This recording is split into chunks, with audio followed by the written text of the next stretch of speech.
ও কি কোনো রাজা মহারাজা যে এখনো ঘুমোচ্ছে? তোল ওকে। গুরুকে তুলবেন না, গুরুকে তুলবেন না। খেতে পাস না নাকি? ওঠা ওকে। আরে কে রে শালা আমাকে ঘুম থেকে তুল। হ্যাঁ আরে পার্টনার তুমি এখানে? আরে তুমি নিজের কমিশন নিতে এসেছো নাকি? না, কনফার্ম করতে এসেছিলাম। কি কনফার্ম? এই তুই চুপ করবে। আচ্ছা রঘু, তুই কাল রাত 10:30টায় কোথায় ছিলি? আরে ওই পুলিশ স্টেশনে। পুলিশ স্টেশনে? হ্যাঁ, ক্রেডিট কার্ডের জন্য এসপির এক শালাকে ধমকি দিয়েছিলাম, তাই সারা রাত ধরে লকআপের হাওয়া খাচ্ছিলাম। আচ্ছা হ্যাঁ, এসিপি রমেশকে ফোন করো। হ্যাঁ দাদা। হ্যাঁ রমেশ, তুই কোনো রঘু চোপড়াকে জেলে ভরেছিলি নাকি? খালি ভরিনি, এমন জায়গায় মেরেছি না আর কোনোদিন বসতে পারবে না। আমার শালার গায়ে হাত মেরেছিস? আর মেরো না ভাই। আচ্ছা এটা বল আমাকে, ওকে তুই কখন ছেড়েছিলি? আমি ওকে ঠিক 10:45-এ ছেড়েছি। একদম পাক্কা? পাক্কা।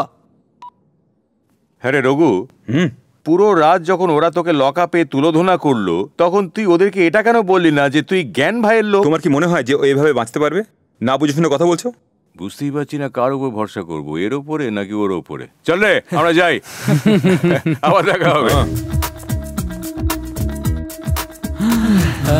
আরে শালা এদের দুজনকে দেখতে একই রকম কি করে হয় বুঝতে পারছি না। আরে দাদা আমি বলছি আপনাকে, জানেন আমি দশেরার দিন টিভিতে একটা পুরনো ফিল্ম দেখেছিলাম। ওখানে একটা বড় রয়্যাল পরিবার ছিল। ওই ফ্যামিলিতে অনেক বছর পর টুইন্স বাচ্চা হয়। টুইন্স কাকে বলে? জমজ বাচ্চা ভাই। আবে সেটা আগে বলবি তো আমাকে। নে বল। ওদের জন্মের আনন্দে একটা পার্টি হয় আর তখনই একটা বড় ঝড় আসে আর ওদের সবাইকে উড়িয়ে নিয়ে যায়। আর এর পরের ঘটনা আমি জানি। দুটো বাচ্চার মধ্যে একজনকে নরসিংহা পেল, সে রঘুগন্ডা হয়ে গেছে, আর একজন ভালো ফ্যামিলিতে বড় হয়েছে যাকে আমার বোন পছন্দ করে, ও হলো শরৎ। একদম ঠিক বলেছেন দাদা। হ্যাঁ দাদা। আরে শরদের ঠিকানাটা আমাকে দে তো। আরে ভুল করে ওকে আমি রঘুগন্ডা ভেবে বেইজ্জত করতে যাচ্ছিলাম, এখন ওর কাছে গিয়ে আমাকে ক্ষমা চাইতে হবে। খাবার সময় আবার কে এলো? আপনি এখানে কেন? না না না,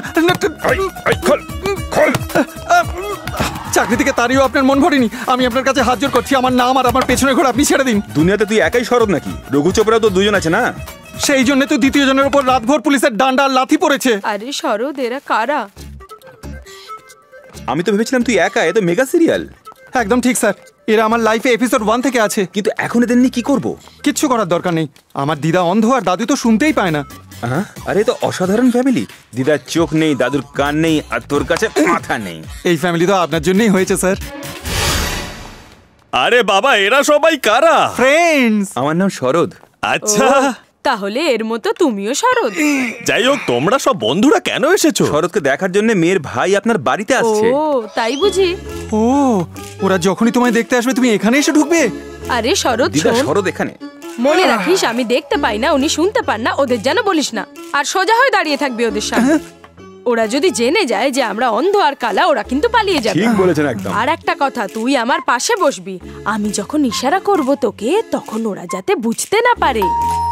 ওই যে মনে হয় ওরা এসে গেছে, চলো চলো তাড়াতাড়ি বসে পড়ি। কোথায় বসবো? দাদা, আপনি এখানে?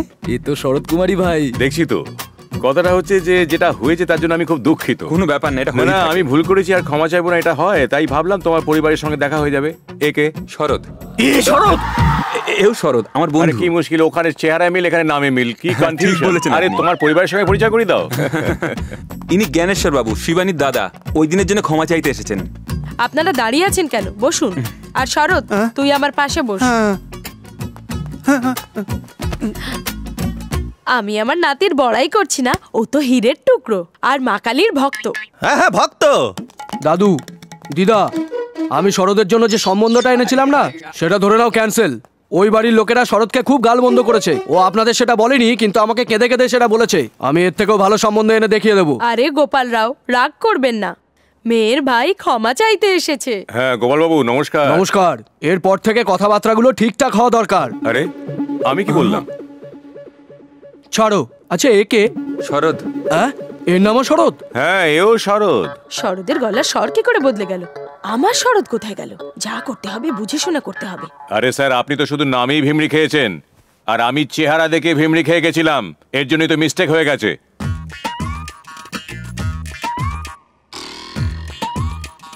শরৎ, তোমাকে দেখে আমার একটা কথা মাথায় এসেছে। তুমি খুব হ্যান্ডসাম, তোমার জন্য একটা মেয়ে দেখছি। চুপ করুন। ভদ্রলোক হয়ে এরকম কথা বলছেন? পাকা কথা হওয়ার পর আবার দ্বিতীয় বিয়ের কথা ভাবছেন?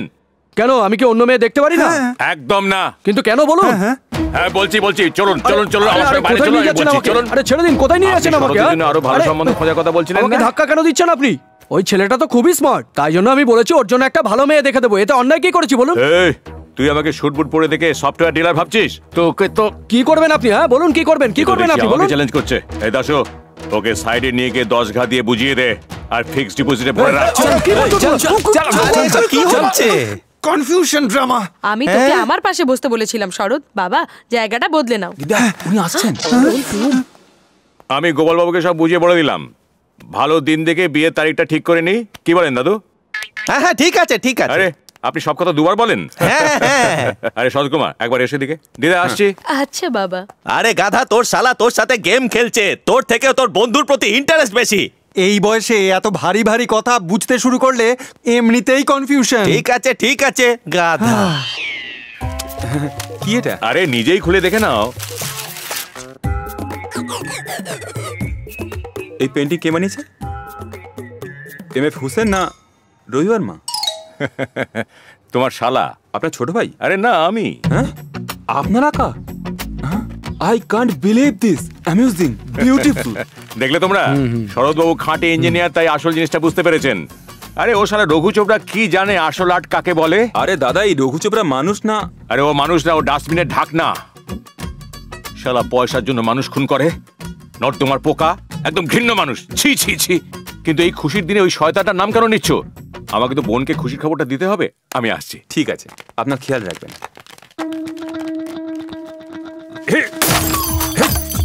দেখলে দাদা, ভাই বোন কিরকম নাটক করে তোমায় গালাগাল দিচ্ছে।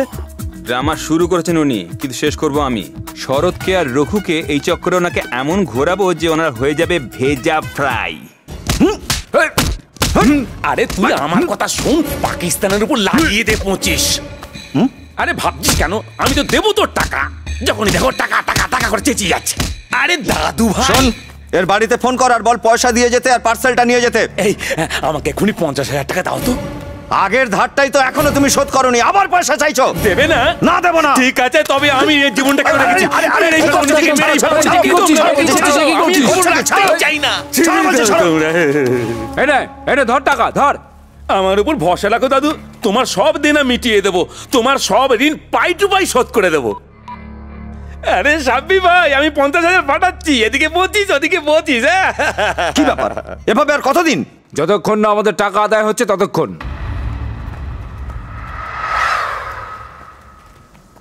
কি ব্যাপার রে? কিং এখনো বেঁচে।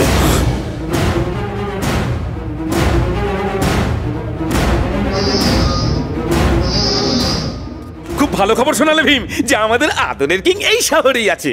খোঁজো খোঁজো খোঁজো। দাদু, তোমার সব পয়সা আমি মিটিয়ে দেবো। আজ আমরা সবাই আনন্দ করব। খরচের চিন্তা করো না, মন খুলে খরচা করো। যাও যাও যাও যাও যাও। আগে কিংকে তো পাই। ওকে ঠিক পেয়ে যাবে। কোথায় লুকিয়ে থাকবে ও? আরে ও খাঁচায় আছে এখন। তুমি যে আমার। শিবানী। আরে দাদা, তুমি আজকে এত খুশি কেন? হ্যাঁ, কথাটাই তো খুব খুশির। আচ্ছা, জানিস, আমি ভেবেছিলাম রঘু চোপড়া ডাবল রোল করে আমাকে আর তোকে হয়তো বুদ্ধু বানাচ্ছে, কিন্তু না, দুজনেই সম্পূর্ণ আলাদা। আকাশ পাতাল পার্থক্য দুজনের মধ্যে। এই জন্যই আমি ওকে বেছেছি যে ও আমাদের ফ্যামিলিকে মানিয়ে নেবে। এই শিবানী, এর থেকে ভালো যে আমাদের সম্বন্ধে সব জেনে যাওয়ার আগে পুরোহিতকে ডেকে সানাইটা বাজিয়ে দিলে কেমন হয়? কি বলিস? তুমি যা বলবে। আরে আরে, সঠিক সময়ে বিবাহ না হইলে কিন্তু অনেক সমস্যায় পড়তে হইব। শুধু তাই নয়, মামার জীবন সংশয় দেখা যাবে। এই দম্পতি প্রথম সন্তান নিজের মামারই খাইয়া ফেলবে। আরে আমি কি কোনো মালাই ক্ষীর নাকি যে আমাকে এমনি খেয়ে ফেলবে? হ্যাঁ, শাস্ত্র মতে এরে মাতুল সংকট কয়। আপনার লাইফ ডেড এন্ডের দিকে যাচ্ছে। কে সে ব্যক্তি যে আমার লাইফ স্টিয়ারিং ডেড এন্ডের দিকে নিয়ে যাচ্ছে? ছেড়ে দাও না দাদা, এসব ফালতু কথা। আরে আমরা এরকম চান্স কেন নেব? যদি ওর কথা সত্যি হয় তাহলে? এই পুরোহিত, আর কত সময় বাকি আছে? কাউন্টডাউনে আরো 5 মিনিট কমে গেছে। এই, আমার মুখ কি দেখছো? যাও সব রেডি করো। ঠিক আছে, তুই বাবা। শরৎকে এখানে ডাক। ওকে এসব বলে দেবে নাকি? আরে ওকে এসব কথা এখনই বলে দিলে ও প্রশ্নের পাহাড় দাঁড় করিয়ে দেবে। অন্য কিছু বাহানায় ওকে ডেকে নে। বাকি ব্যাপার সব আমি বুঝে নেব। আমার মৃত্যুর ঘন্টা বাজতে আর 30 মিনিট বাকি আছে। বুঝতে পারছি না ও অফিস থেকে বেরোলো কিনা এখনো। তোমরা কি আমার মৃতদেহ তোলবার জন্য দাঁড়িয়ে আছো? যাও এখান থেকে। শরৎ কুমার এসে গেছে ভাই। এসব কি? এসেই প্রশ্ন শুরু করে দিয়েছো। মা কালীর দিব্যি দিলাম, 8 ঘন্টা সময় আছে, কোনো কথা বলবে না। হ্যাঁ, মা কালীর দিব্যি দিয়েছি। এখন তোমায় বলছি, পুরোহিত তোমার ঠিকুজি দেখে কিছু বলেছে যে তোমাদের এনগেজমেন্ট যদি 30 মিনিটের মধ্যে না হয় তাহলে তোমাদের জীবনে রাহু আর কেতু ঢুকে যাবে আর তোমাকে বনবাসে যেতে হবে। তুমি কি জানো ওই রাহুকে? ওই রঘু চোপড়া। ওই 420 জানোয়ারটার জন্য আমাকে যে কত ঝামেলা পোহাতে হচ্ছে সেটা তুমি জানো না। আরে জামাই, আমি জানি তুমি সমস্যায় আছো, তোমার বাড়ির লোক আসেনি তো কি হয়েছে, পরে সবাইকে বলে আবার তোমাদের বিয়ে দিয়ে দেবো।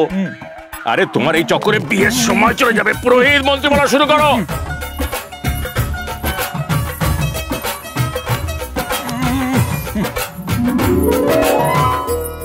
আয় বোন আয়, শোন, মা কালী দিব্যি দিয়ে ওর মুখ বন্ধ করে দিয়েছি, তাড়াতাড়ি ব্যাপারটা শেষ কর। ওম প্রজাপত্যই নমো, ধূপ প্রজাপত্যই নমো, ওম নমো। এখন আমি কইলেই বড় বধূ আমার লগে নমো কইবে। শ্রী গণেশায় নমঃ। বলুন না, নমো কও নমো। শ্রীমান, পাত্র কি বোবা? কি আইডিয়া দিলে? হ্যাঁ বোবা, তাহলে কি করব? না না, মনে মনে কইলো আইবা। ওরকম কই বলবে। ঠিক আছে, ঠিক শুরু আছে। করো। ওং গণেশায় নমঃ। ওং দেবায় নমঃ। ওং নারায়ণ। একজন আরেকজনের আংটি পড়ায় দেন। দক্ষিণা শিবানী, ওকে আংটিটা পরিয়ে দে, আমি হাত ধরছি। দাদা দক্ষিণা। পড়া পড়া, আঙুলে পড়া। পড়ো হ্যাঁ জামাই, শিবানীকে পড়াও। পড়াও পড়াও পড়াও, চলো চলো চলো, পড়াও। টাকা লাগে।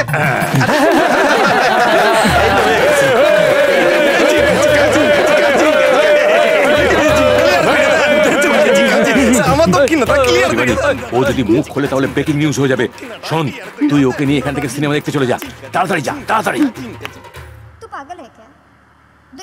এ তো তেলুগু ফিল্মে কাজ করতো না? আগে তেলুগুতে করতো, এখন হিন্দিতে করে। এখন ডিস্টার্ব করো না তো। ওকে। আমার স্যুট দেখে ও আমাকে সফটওয়্যার কোম্পানির মালিক ভেবেছিল। বিয়ের দিন শুধু খাওয়ালেই চলবে না, আমাদের সবাইকে একটা করে শাড়িও দিতে হবে। তোমরা সিল্কের শাড়ি চাইছো আর আমি 10 বছর ধরে বিয়ে করার জন্য একটা মেয়ে চাইছি আমার জন্য। তোমরা কি খুঁজে পেয়েছো বলো আমাকে? খুঁজিনি বলছো? আরে ওই কলকাতার মেয়ে, ও তো খুব সুন্দরী ছিল। তোমরা তো বললে গুন্ডা ছেলে ফুলসজ্জা থানায় হবে, তাই সম্বন্ধটা ভেঙে গেল। ওরা বলেছিল বুদ্ধিমান ছেলে চাই, তোমার কাছে পয়সা আছে, বুদ্ধি তো নেই। মাসি, বুদ্ধি না থাকলে কি শরতের মতো জামাই খুঁজে আনতে পারতাম? ও টপকে এলো কি করে? আরে শরৎবাবু, কিছু ভুলে গেলে নাকি? আবার ফেরত এলে? আমি ফিরে এলাম কোথায়? আমি তো এই এলাম। এখন এলে মানে? আমার বোন কোথায়? আপনার বোন? হ্যাঁ আমার বোন। আপনার বোনই তো ফোন করেছিল, তাই তো আমি এলাম। তাহলে আগে যে এলো? ডাবল রোল দাদা, রঘু চোপড়া। ও তো শুরুতেই আপনাকে কিছু বলতে চেয়েছিল, আর আপনি তো দিব্যি দিয়ে মুখ আটকে দিলেন। দাদা, আমার দক্ষিণাটা দিয়ে দিলে আমি কেটে পড়ি। আপনি একটু আমার সঙ্গে এইদিকে আসুন। আরে পণ্ডিতজি, এনগেজমেন্ট অন্য ছেলের সঙ্গে হয়ে গেছে। বিয়েটা কারেকশন করে দিচ্ছি। শিবানী তো এখানে নেই। পাত্রী অনুপস্থিত থাকলে পাত্রীর স্থানে পাত্রীর দাদা প্রক্সি দিতে পারবো। পাত্ররে আপনি আংটি পড়া দিতে পারবেন। সময় নষ্ট করে কোনো লাভ নেই, আসুন আমার সঙ্গে। আরে শরৎ, এখনই তোমাকে আমার সঙ্গে এনগেজমেন্ট করতে হবে। ছি ছি, না না। আরে যাচ্ছ কোথায়? আরে আমি ওরকম ছেলে নয়। আমাদের পরিবারে একটা রীতি আছে যে এনগেজমেন্ট শালার সঙ্গে হতে পারে। কুষ্টি অনুযায়ী 3 মিনিটের মধ্যে যদি তোমার এনগেজমেন্ট না হয় তবে রাম ও সীতার মতো তোমাদের বনবাসে যেতে হবে, এটা মনে রেখো। আরে জিজ্ঞেস করো না। আরে পণ্ডিত বলো না ওকে। হ্যাঁ। কিন্তু শিবানী গেছে কোথায়? সিনেমা দেখতে গেছে। এনগেজমেন্টের দিন সিনেমা দেখতে গেছে? আরে আমাদের পরিবারের রীতি, এনগেজমেন্টের সময় মেয়েরা সিনেমা দেখতে যায়। হ্যাঁ পণ্ডিতজি, শুরু করো। শুরু করেন। না না, আরে পড়ো, আংটিটা পড়ো। আংটি আপনি পরালে বিয়ে কি আপনাকেই করতে আরে হবে? এটাই আমাদের পরিবারের রীতি। আরে পড়ো, আমাকে পড়ো। ছাড়ুন।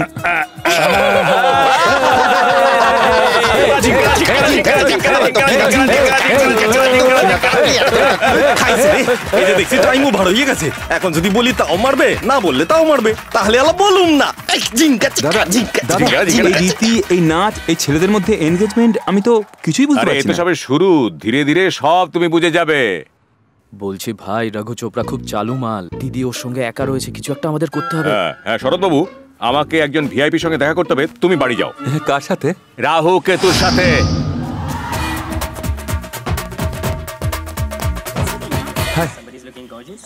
কোথায় চলে গিয়েছিলে তুমি? একটা খুব ইম্পর্টেন্ট কাজ ছিল, সেটা মিটিয়ে এলাম।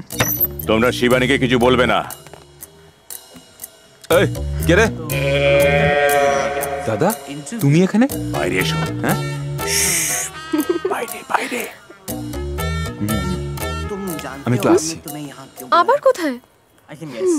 চল এদিকে। কিরে শালা রঘু, ওখানে এত কিছু হয়ে গেল আর তুই মুখে কুলু পেটে বসে রইলি আর আমার বোনের সঙ্গে এনগেজমেন্ট করলি? তুই বলি না কেন যে তুই শরৎ না, তুই রঘু চোপড়া? তুমি আমাকে বলার সুযোগটা এবার কোথায় দিলে? এ তো ঠিকই বলছো ভাই। আরে আমার মিস্টেক হয়ে গেছে। আমি আমার বোনের এনগেজমেন্ট ভুল করে শরতের জায়গায় তোর সঙ্গে করে দিয়েছি। ভুল করে দিয়েছি? কি বলতে চাচ্ছ তুমি? পাগল নাকি তুমি? এই চুপ। আমি সকাল সকাল মদ খাই না। খাই কি? দাদা একদম খায় না। আসলে হয়েছে কি, শরৎ বাবু আর তোর মুখটা সেম টু সেম, এই জন্য মিস্টেক হয়ে গেছে। যখন আমি তোমার বোনকে আংটি পরিয়েছি তখনই আমার মনে ফিট হয়ে গেছে। আর মন কোনো ফালতু জিনিস নয়, যখন তখন বদলে ফেলবো। আমি নিজেই তোমার বোনকে বলে দিচ্ছি যে আমি শরৎ নই, রঘু চোপড়া। ওকে? শোন, তোর জন্য একটা ভালো মেয়ে খোঁজা আমার দায়িত্ব। আগে নিজের জন্য খোঁজো, তারপর আমার কথা ভাববে। আচ্ছা ছাড়, তোকে যে আমি 10% হায়দ্রাবাদ দিয়েছিলাম না, পুরো 100% নিয়ে নে। আরে কি বলছো কি দাদা? চুপ বে, মুখ ভেঙে দেবো। হ্যাঁ, কি বলছিস? একটা কথা মাথায় রাখো, আমাদের রীতিতে এনগেজমেন্ট মানে অর্ধেক বিয়ে। তোমার বোনকে ছেড়ে দেওয়ার কোনো প্রশ্নই নেই। যদি মাঝে কোনো শরৎ ফরদ আসে তাহলে এমন ব্যবস্থা করব যে ভুলে যাবে ও মরদ। এই জন্য বলছি ওকে বোঝাও, ওর স্বামী শুধু রঘু চোপড়া, কোনো শরৎ ফরদ নয়।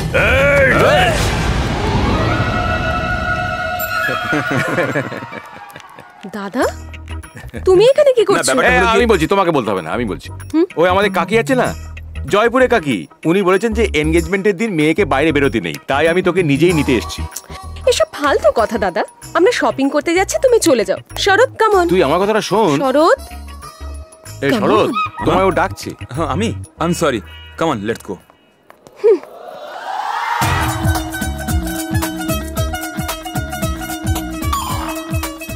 শরৎ যদি এসব জানতে পারে তাহলে অজ্ঞান হয়ে যাবে। আমাদের বুঝে শুনে পা ফেলতে হবে। বুঝে লাভ নেই, বরং হাত চালিয়ে দিই। আপনাকে খুব টেনশনে দেখাচ্ছে। আপনার কপির কপি হয়েছে নাকি? প্ল্যান করছি। কি প্ল্যান? ওই রঘু চোপড়া আর জ্ঞানেশ্বরের উপর বদলা নেবার। ওই দিনের থাপ্পড় খেয়ে পেট ভরেনি নাকি? এখন তো ভাবার মতো আর কিছু বাকিও নেই। তুই জানিস না প্রতিশোধ কাকে বলে? কষ্ট জীবনের শেষে হয় স্যার, আপনি যদি বলেন। প্রতিশোধের আগুন আমার মাথায় জ্বলছে, আমি সুর খুঁজে পাচ্ছি না। আপনি কবে থেকে সুর ভাবতে শুরু করলেন sir? As usual internet, Google, download copy. খোঁচা মেরে মেরে ইরিটেট করিস না। আমি বলছিলাম কি, আমি এমন একজনকে চিনি যারা এই শহরে নামি দামি গুন্ডাদের একজন, ও আপনাদের প্রবলেম সলভ করে দেবে। আমি কি যোগাযোগ করিয়ে দেবো? আমি আমার স্ট্র্যাটেজি শুনিয়ে আপনাদের সময় নষ্ট করতে চাই না। খুন করতে কত নেবে? কেসটা যত বড়, টাকাটাও তত। এই যে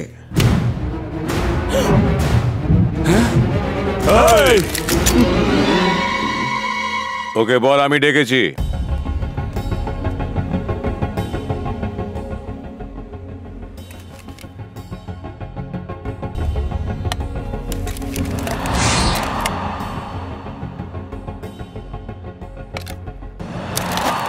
এখানে কি হাট বসিয়েছো? বলো, কাজের কথা বলো।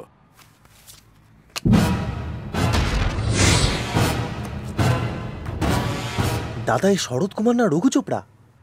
কি নাম এই ছেলেটা? কিং। কিং? এ আবার শালা কোত্থেকে এলো?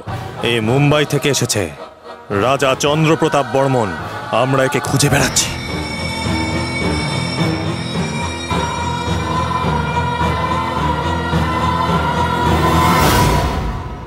দাদা কি হয়েছে? 1 মিনিট একটু এদিকে আসবেন। এই সিরিয়াস কথাবার্তার মধ্যে কেন ডেকে আনলি? আমি আপনাকে ওই যে বইটার গল্প বলেছিলাম না, ওখানে মা 2টো বাচ্চা নয় 3টে বাচ্চার জন্ম দিয়েছিল, আর তৃতীয় নম্বর বাচ্চাটা এইটা। প্রথম শরৎ বাবু, দ্বিতীয় রঘু, আর তৃতীয় কিং। হ্যাঁ, কিং ছাড়াও আরো 2জন আছে, সেটার হদিশ এই লোকগুলো জানে না। তাই ওরা শরদের কাছে পৌঁছানোর আগেই আমরা যদি রঘুকে এদের কাছে পৌঁছে দিই তাহলে শরৎ সেফ, আর রঘুকে ভয় পাওয়ার কোনো কারণ নেই। চল আয় আমার সঙ্গে। হ্যাঁ, ব্যাপারটা বুঝে নিয়েছি। আমি যদি আপনাদের কাছে কিংকে পৌঁছে দিই তাহলে আমি কি পাবো? দাদা 1 লাখ বলছে, তুই বললে ডান করে দাও। 1 কোটি দেব। আরে টাকার কথা ছাড়ো, আমার কাছে প্রথমবার কাজ নিয়ে এসেছো, 2 দিনে তোমাদের কাজ হয়ে যাবে। কাজ হলে ফোন করে দিও। নমস্কার। চলো। আরে কিরকম অভদ্র লোক, যাওয়ার সময় নমস্কার পর্যন্ত করলো না। এই শিবানী, তোকে আমার একটা ভয়ঙ্কর সত্যি কথা বলার আছে। ভয়ঙ্কর সত্যি? হ্যাঁ, আরে একদম ভুল হয়ে গেছে। আমি রঘুকে শরৎ ভেবে রঘুর সাথে তোর এনগেজমেন্ট করে দিয়েছি। দাদা? হ্যাঁ, আসলে কি ওই দিন কি হয়েছিল জানিস? তার মানে আমাকে এখন রঘুকে বিয়ে করতে হবে? না না, কি বলছিস তুই? তোর দাদা তোর লাইফ বরবাদ করে দেবে। ওই পুরোহিত আছে না, উনি ওই ভুলটা শুধরে দিয়েছেন। দেখ, তুই টেনশন নিস না, তোর ঘাবড়াবার কোনো দরকার নেই, আমি আছি না। হ্যাঁ, কিন্তু রঘুর কি হবে? আমার কাছে একটা সলিড আইডিয়া আছে। এই তোমরা সবাই সজাগ থাকবে, ভয় পেয়ে পালাবে না। এই শিবানী, তুই একদম টেনশন নিস না, আমি সব কিছু সামলে নেব। ওকে। আসছে শালা। আয় আয় রঘু আয়। আমাকে ডেকেছো নাকি? তোকে কিছু বলতে হবে না, আমরা একটা সিদ্ধান্ত নিয়েছি। নে শিবানী, তাড়াতাড়ি বলে দে। আরে তাড়াতাড়ি বলে দে, বলে দে, বলে দে। দেখো রঘু, ভুল হোক আর ঠিক হোক, আমার আশীর্বাদ তোমার সাথেই হয়েছে, এখন বিয়েটাও তোমার সাথেই হবে। তাহলে শরদের কি হবে? আরে তুই শরৎ ফরৎ ছাড়, যেটা হয়ে গেছে সেটা কেউ বদলাতে পারবে না। আচ্ছা আমাদের রীতি আছে যে এনগেজমেন্টের পর আমাদের বাড়িতে জামাই হবে তাকে কিছু খাওয়াতে হয়। এই তাড়াতাড়ি নিয়ে আয়, তাড়াতাড়ি নিয়ে এসো। নিয়ে আয়। ও ডেকোরেশন করে রেখেছে। আরে খেয়ে দেখো না, মাথা ঘুরে যাবে না তো। আরে অমৃত।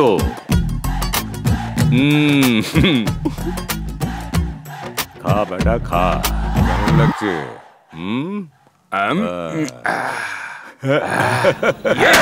শালা বাবু যে ডেকেছে এমনেতে আজ ভীষণ ফুর্তি, জানি না কি দিল ও আমায়, মন করতে চায় মস্তি মস্তি।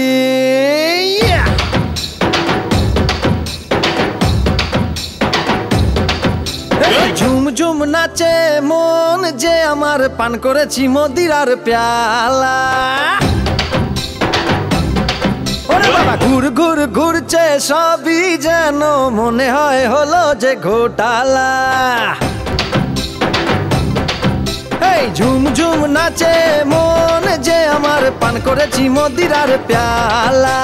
ঘুর ঘুর ঘুরছে সবই যেন মনে হয় হলো যে ঘোটালা। আরে গেছি গেছি গেছি আমি তোর প্রেমেতে উলালা, গেছি গেছি গেছি আমি তোর প্রেমেতে উলালা। করলি কি যে জাদু তুই মনে হয়েছে পাগলা, আকাশ পাতাল ওলট পালট বল না কেমন জ্বালা। তোর প্রেমের গরমে বুকের বোতাম খোলা, এ কেমন নেশা দেহে তুই বল না ওরে লেলা।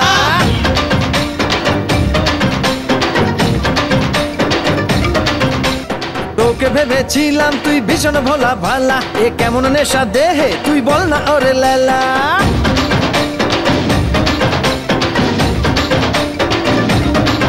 আরে ঝুমঝুম নাচে মন যে আমার, পান করেছি মদিরার প্যালা। ঘুর ঘুর ঘুরছে সবই যেন মনে হয় হলো যে ঘোটালা।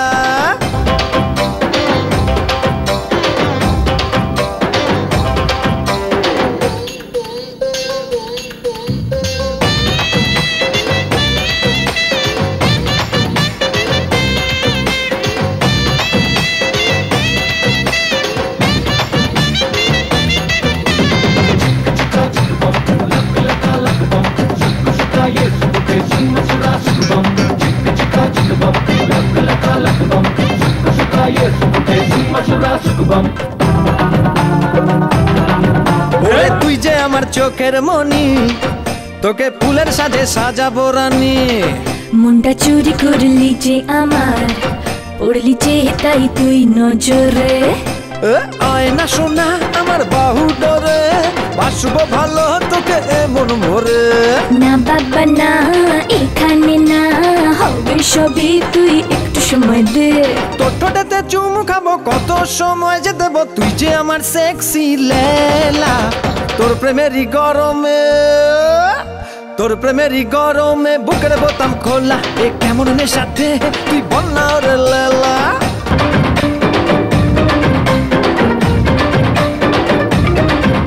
যারা আগে এসেছিল তারা সব মরেছে সালা, তোকেই ভালোবাসি তুই মেরা দিলওয়ালা।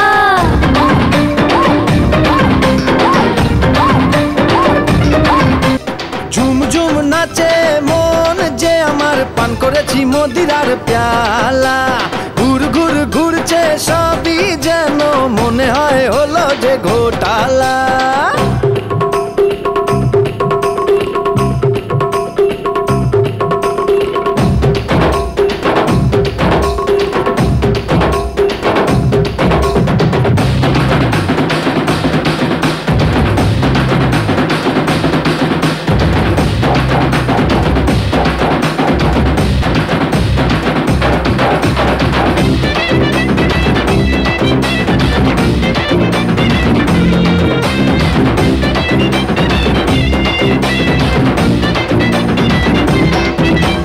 জানি না যে করলি রে তুই কি, আমি দুষ্টুমিতে মন দিয়েছি।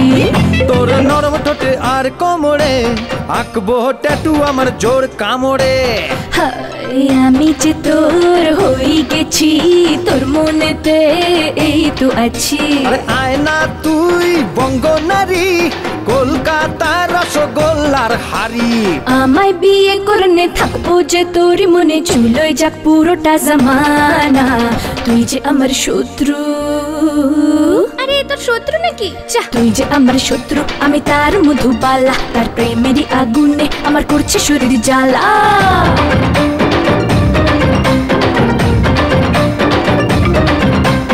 আমি যে তোর রাজা, তুই আমার মধুবালা, তোর প্রেমেরই আগুনে আমার করছে শরীর জ্বালা।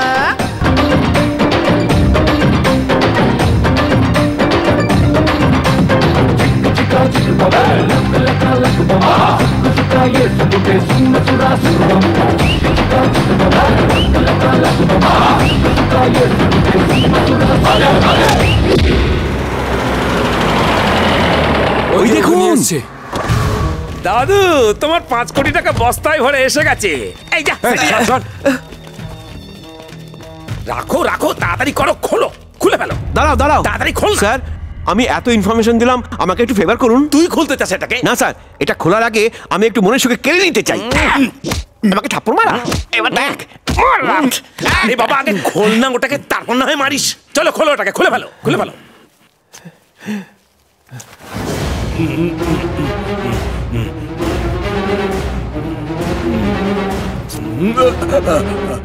আমি এখানে কি করে এলাম? আরে দাদা, আপনি ভেতরে আমি বলেছিলাম যে ওকে ঘুমের ওষুধ দিয়ে বস্তায় পুরে দিতে, আর তোরা আমাকেই ঢুকিয়ে দিলি। আচ্ছা, এখন আমাকে কে মারলো? Music director. এই বুড়োটা? হ্যাঁ। আবে শালা, তোকে মেরে ফেলবো। আমাকে বাঁচাও।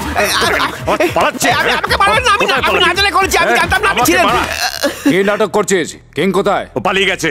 শালা আমাদের সবাইকে ঘোল খাইয়ে দিয়েছে। আমি ওকে ঠিক ধরে আনবই। চলো। এই, তুই এখান থেকে তখন যাবি যখন কিং এখানে আসবে। এই, তুই জ্ঞানেশ্বরকে ধমকি দিচ্ছিস? হ্যাঁ, যখনই দেখো তখনই বন্দুক দেখাও। তোমাদের মাথা কি খারাপ হয়ে গেছে? আবে, আমাকে যদি মেরে ফেলো তাহলে কিংকে কি করে পাবে তোমরা? তুমি কি বলছো দাদা? বারবার একই কথা বলতে ভালো লাগছে না। তোর যেটা ঠিক মনে হয় সেটা কর। রঘুকে ধরে নিয়ে আয়। শোনো, তোমাদের বোকামির জন্য আমার দাদা খুব খারাপ ভাবে ফেসে গেছে। রঘু চোপড়াকে আমি কোনো না কোনো ভাবে এখানে পটিয়ে আনবই। তারপর সুযোগ পেলে তোমরা ওকে মেরে দেবে, ব্যাস। কোনো রক্তও ঝরবে না, আর সে মরবেও না। ঠিক বলেছো দিদি। 2 ঘন্টা যেন ওর জ্ঞান না আসে, বুঝেছো? আমাদের ওই টেকনিক নেই দিদি, আমরা তো দুম করে মেরে দেবো, এরপর বাঁচুক বা মরুক। মাথায় কি আছে গাধা কোথাকার? ও আসছে, তোমরা লুকিয়ে পড়ো। খেয়ে খেয়ে সব কুড়া হয়ে গেছে। শর্ত, তাড়াতাড়ি তাড়াতাড়ি করো।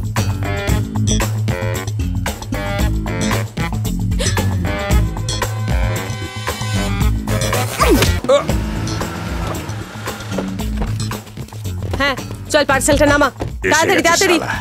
একদম ঠিক সময় এসেছিস। 1 মিনিট দাদা, এদের ক্ষমতা কি করে হলো তোমাকে ধরার? আমি আরে এরা মানুষ হলে তবে তো এদের সঙ্গে কথা বলবি। এরা এক একটা জানোয়ার। আমি ওদের সঙ্গে কথা বলছি, তুই দাঁড়া। এই যে দাদা, এই নাও তোমাদের কিং। একে যা করার করো, কিন্তু মনে রেখো এ কিন্তু খুব চালাক। পরে বলো না যে আমি কিছু বলিনি। এই, একে নিয়ে যা। ভালো হয়েছে, ওকে নিয়ে গেছে। আমাদের টেনশন আর কিছু নেই। হ্যাঁ দাদা। এই, যা ওদের কাছ থেকে পেমেন্টটা নিয়ে আয়, আর 1000 টাকার নোট নিবি। শিবানী ম্যাডাম, এরা কারা? আরে ছেড়ে দাও আমায়। শিবানী ম্যাডাম? দাদা, আমি তো মন্দিরে ছিলাম, এখানে এলাম কি করে? চুপ। দাদা, এ তো শরৎ মনে হচ্ছে। আমাকে অফিস যেতে হবে, আমায় ছেড়ে দিতে। অফিস যাওয়ার কথা বলছে, এ তো শরৎই।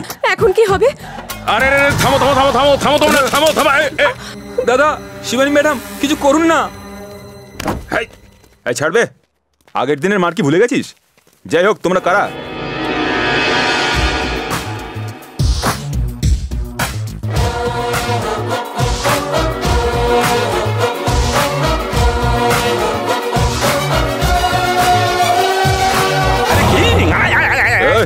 ওরা আমাকে কিং বলেছিল বলে ওদেরকে মেরে শুইয়ে দিয়েছিলাম, আর তুই কিং এর নাম নিলে কেটে ফেলে দেবো, বুঝলি? আমি একমাত্র ব্যাপারটা জানি যে তুমি কিং নও,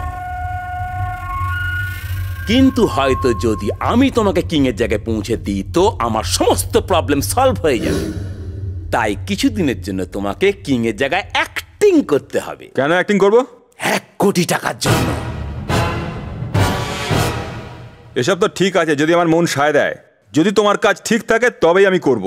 আমি তো ভুল কাজ করতেই পারি না। নিজের বউ বাচ্চাকে ছেড়ে প্রায় জানোয়ারের মতো এই গুন্ডাগুলোর সঙ্গে কি করে জীবন কাটাচ্ছি ভাবতে পারো?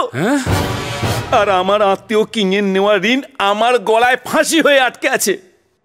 আমি তোমার প্রবলেমটা বুঝলাম, কিন্তু মনে করো যদি আসল কিং ফিরে আসে তাহলে আমি তো গেলাম। কিং আসবে না, কোনোদিনই আসবে না। কেন আসবে না? ও মরে গেছে। কি বললি? এতদিন আমাদের গান শুনেছিস, টাকা শোধ দিবি, আর এখন বলছিস কিং মরে গেছে? আর এখন ছাড়ো না আমাকে। যদি তুমি আগে এটা জানতে পারতে তাহলে তুমি কি ছেড়ে কথা বলতে? এখন রঘুর সাহায্যে তোমার ঋণ শোধ করার সুযোগ পেয়েছি, তাই তোমাকে সত্যি কথাটা বলছি। তুই সত্যি যে বলছিস তা কি guarantee? Gopi,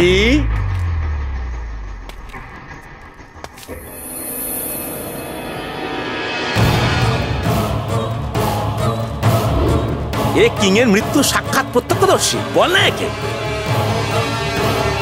death certificate, dead body photo.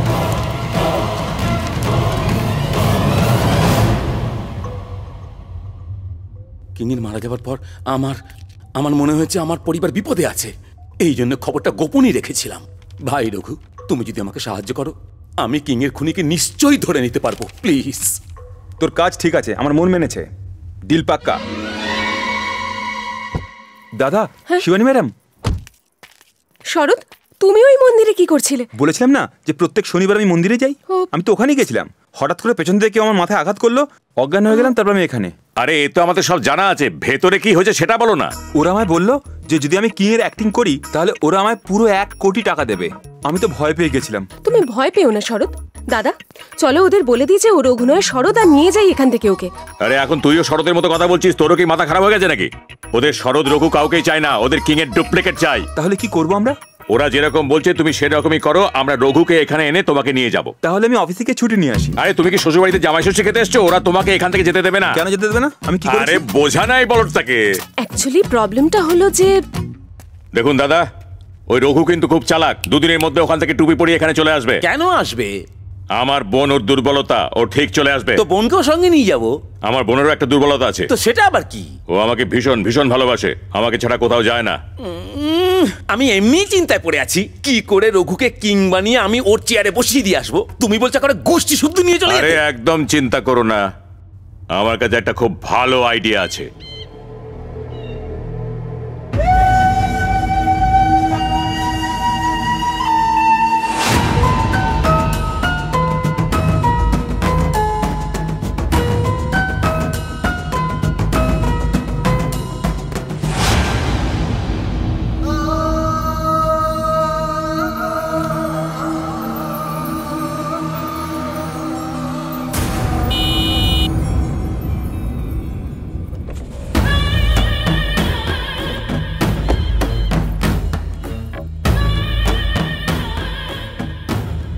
তোমার বাবা আত্মহত্যা করেছিল, কিন্তু এইভাবে তার আত্মা শান্তি পাবে না পূজা।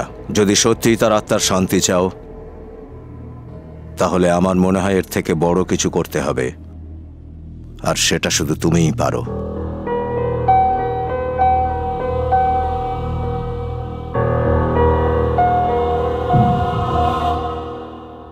এই 20 লাখ টাকার চেকটা আপনি আজকেই জমা করে দিন। ঠিক আছে ম্যাডাম। বৌদি, বলছিলাম যে আমরা কিংকে অলমোস্ট সব জায়গাতেই খুঁজে ফেলেছি, এখন শুধু 3টে রাজ্যই বাকি, হরিয়ানা, গুজরাট আর ছত্তিশগড়। হ্যাঁ হ্যাঁ, ছত্তিশগড়। আমি ভাবছি ওই 3টে রাজ্যের কাগজে কিং এর একটা ছবি ছাপিয়ে দিই। তাই বলছিলাম এর জন্য তো কমপক্ষে 2 লাখ টাকা খরচা হবে। হ্যাঁ, তো ছাপতে দিন। আচ্ছা বৌদি। ক্যাশিয়ার বাবু, বলুন ম্যাডাম। আপনি ওনাকে 2 লাখ টাকা ক্যাশ দিয়ে দিন। Okay madam. মানুষের উপর ভরসা করার চেয়ে আমাদের ভগবানের উপর ভরসা করা উচিত বৌদি। এই জন্য আমি এইটা ভাবছিলাম যে আমরা কিং এর নামে রাজ্যের বিভিন্ন মন্দিরে সব অনাথদের ফলমূল বিতরণ করি। হ্যাঁ, তা করতে পারি, কিন্তু এতে তো কমপক্ষে 1,10,000 তো লাগবেই। এতগুলো টাকা খরচা করার আগে আমাদের একটু ভাবা উচিত।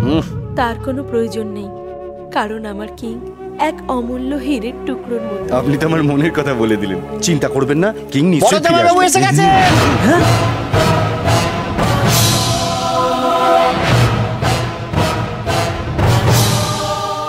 এই বেঈমান, অকৃতজ্ঞ কোথাকার, এখানে আসার সাহস হলো কি করে তোমার? আরে ওরকম প্যাঁচার মতো কি দেখছো? নিজের বইয়ের নাক কাটার পর কেন এখানে ফিরে এসেছো? আমি ফিরে এসেছি এই জন্য দুশ্চিন্তা করছো, নাকি কিং ফিরে আসেনি বলে সেই জন্য? এই ঘুরিয়ে ফিরে কথা বলবে না বলছি। তোমার আসা যাওয়ায় আমাদের কি? আমরা তো কিংকে হারিয়ে খুব দুঃখে আছি এখন। কেঁদো না, আমি তোমাদের কষ্টটা বুঝতে পারছি। জ্ঞানেশ,